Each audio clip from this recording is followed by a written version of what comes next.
নমস্কার, আমি ডক্টর অভিক ঘোষ। আজকে আমরা আবারও রেনাল স্টোনের ব্যাপারে কথা বলবো। আমার কাছে আসার আগে উনি 6 মাস ধরে সে ব্যথা অনুভব করতেন। ব্যথা নিয়ে চলতে চলতে তারপর উনি আমার কাছে আসেন।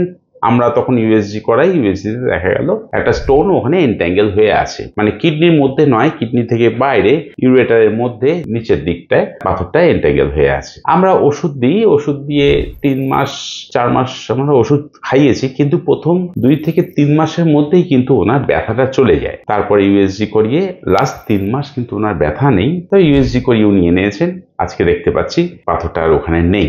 আপনার তখন ব্যথাটা কোথায় হতো একটু উঠে যদি দেখান, ওটা দেখা যাবে না? হ্যাঁ, ঠিক বাঁদিকে ইউরেটারের জায়গায় এরকম কাটিং পেন হতো, কাটিং পেন হতো, যেন ব্যথাটা ওপর থেকে নিচের দিকে এরকম টেনে নেমে যাচ্ছে, পেচ্ছাপের দাঁত দিয়ে যেন বেরিয়ে যাচ্ছে। এই ব্যথাটা উনি অনুভব করতেন। এটা acute symptoms of renal stone. সেই দেখে ইউএসজি করা এবং ইউএসজিতে ধরা পড়ার পরে ওষুধ খাওয়া স্টার্ট করলেন।